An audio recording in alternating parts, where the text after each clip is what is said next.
Fala galerinha, beleza? Vamos começar mais uma aula aqui sobre reação de adição, né? Casos especiais.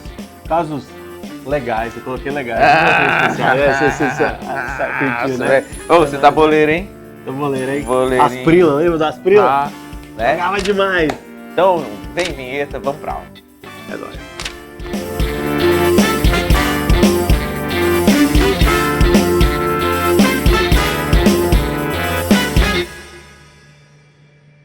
Então, galerinha, vamos falar agora sobre reação de adição nos ciclos, mas no ciclo alcanos, tá? Primeiro. Bom, um ciclo alcano é uma cadeia cíclica, porém essa cadeia ela só tem ligações simples. Bom, olha aqui, ó. Um ciclo alcano tem 3 carbonos, cada um desses carbonos tem 2 hidrogênios. Ele é uma cadeia cíclica e com apenas ligações simples. Mas você lembra comigo que um carbono, quando ele só tem ligações simples, ele tem uma hibridização que a gente chama de hibridização do tipo sp3, né? Você lembra disso? A gente estudou lá no comecinho da orgânica. E um carbono sp3, ele tem como característica uma geometria tetraédrica. Então esse carbono aí, ó, ele tem 4 ligantes ao seu redor e uma geometria tetraédrica, cujo as ligações elas têm um ângulo de 109 graus e 28 minutos, né? A gente estudou isso lá no comecinho da orgânica. Bom, mas o carbono tetraédrico, carbono sp3, com ângulo de 109 graus e 28 minutos, nesse caso ele formou um triângulo e um triângulo equilátero. Mas espera aí, qual que é o tamanho do ângulo interno? Qual é o ângulo interno de um triângulo equilátero? Você lembra, você estudou isso lá na matemática, e o ângulo interno de um triângulo equilátero, ele é igual a 60 graus. Estranho, né? O carbono sp3, ele não tinha que ter um ângulo de 109,28, mas aqui o ângulo interno de um triângulo não é de 60. Então você percebe que o carbono ele deveria ter um ângulo aqui, ó, próximo de 109. Mas para fechar o triângulo, você pegou essa ligação e puxou ela para cá e foi puxando ela para cá, foi puxando ela para cá, até chegar no ângulo de 60. Bom, você percebeu então que essa ligação não está no seu natural, não está no ângulo ideal para ela. E isso fala que nós falamos que esse anel ele está tensionado, as suas ligações são tensionadas. Sendo ligações tensionadas, elas vão ter uma facilidade em se quebrar. Lembra que a gente também falou de ligações π, que são mais frágeis que as ligações sigmas e que se quebram com facilidade? Quando uma ligação se quebra, acontece uma reação, possivelmente de adição. Você tem um triângulozinho aqui, ó. Se a ligação se quebrar, vai ficar uma valência livre de cada lado do triângulo e você pode adicionar átomos dos dois lados do triângulo, formando agora uma cadeia aberta. Aqui eu tenho a hidrogenação do nosso ciclopropano. Então, como a ligação está tensionada, essa ligação ela vai se romper, ou seja, ela vai quebrar, vai ficar uma valência livre em cada um desses carbonos, onde vai entrar um hidrogênio do lado de cá e um hidrogênio do lado de lá, formando agora uma cadeia aberta. Aqueles dois hidrogênios que estavam ali, um entrou do lado de cá, o outro entrou do lado de lá. Formou uma cadeia aberta, um ciclopropano. A mesma coisa, o mesmo raciocínio, pode ser utilizado no butano. Olha lá, um ciclobutano.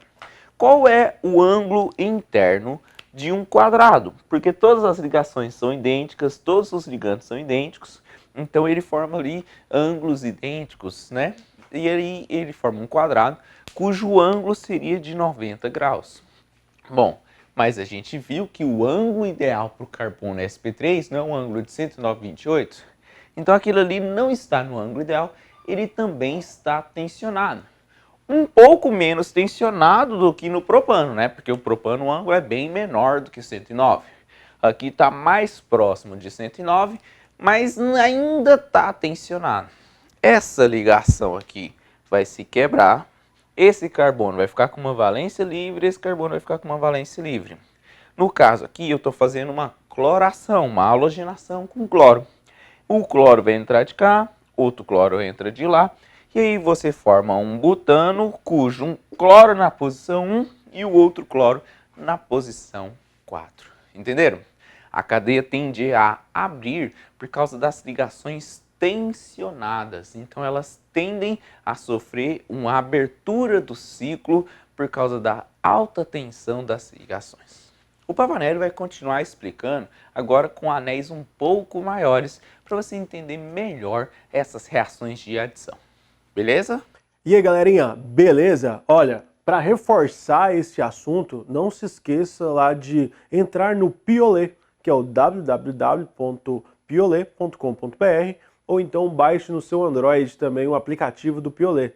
Lá você vai poder estudar mais efetivo e evitar brancos e evitar nervosismo na hora de uma prova.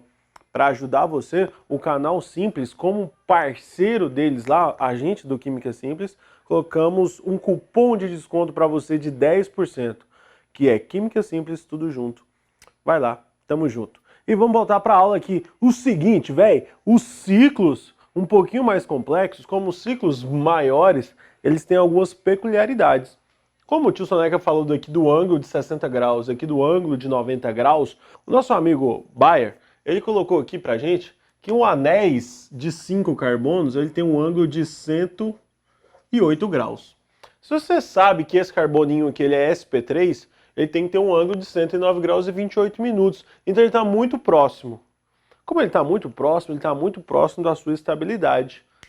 Mesmo assim, em condições de reação específicas, ele consegue abrir o anel, que quando a gente catalisa ele pela platina e também a 300 graus Celsius usando o gás hidrogênio. Isso é chamado de hidrogenação catalítica. Nessas condições o anel abre. Agora, o anel não abre para reagir, por exemplo, com HBr ou HCl, uma hidrohalogenação ou também uma hidratação. Isso não acontece. Por quê? Porque não tem a reatividade necessária, desejada para acontecer. Essa reação aqui, ela também acontece com Cl2 ou com Br2, que a gente chama de halogenação. Trazendo para vocês um exemplo mais complexo ainda, que é o exemplo do ciclo hexano. No ciclo hexano, há um complexo maior, porque os ângulos aqui são de 120 graus. Esse ângulo de 120 graus, ele vai tensionar os outros ligantezinhos aqui, ó, que é o H e o H. Vai ter um ângulo menor de ligação ali. O que ajuda na estabilidade desse composto é justamente porque esses grupos aqui eles são menores. Então, o tipo de interação que pode repulsar um ao outro, que também caracteriza em ser um pouquinho menor. Mas os ciclohexanos não quer dizer que são muito mais estáveis que os outros compostos. Mas o ciclohexano, ele não favorece a abertura do anel. Ele é um tipo de substrato em que no meio reacional ele favorece a substituição, que são coisas que a gente já estudou, são reações que a gente já estudou em algumas aulas passadas. Você pode ter uma revisão mais legal com respeito a isso. Agora, o ciclohexano, ele vai favorecer a substituição justamente porque o ângulo de ligação entre carbonos ele é superior a 109. Então, ele não favorece a ruptura do anel. Ele pode favorecer a saída de um grupo.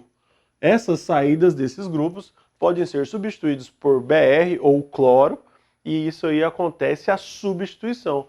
Essa substituição, a gente vira um haleto orgânico dentro desse componente.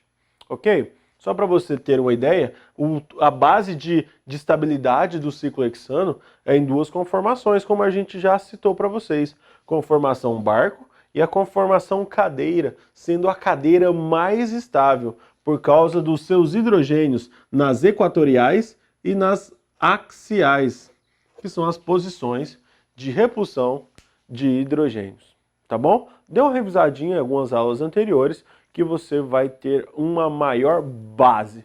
Lembrando que essa aula você já está carregando mais de 290 aulas passadas aí. Você vai ter uma base muito melhor para conseguir entender esses conteúdos, ok?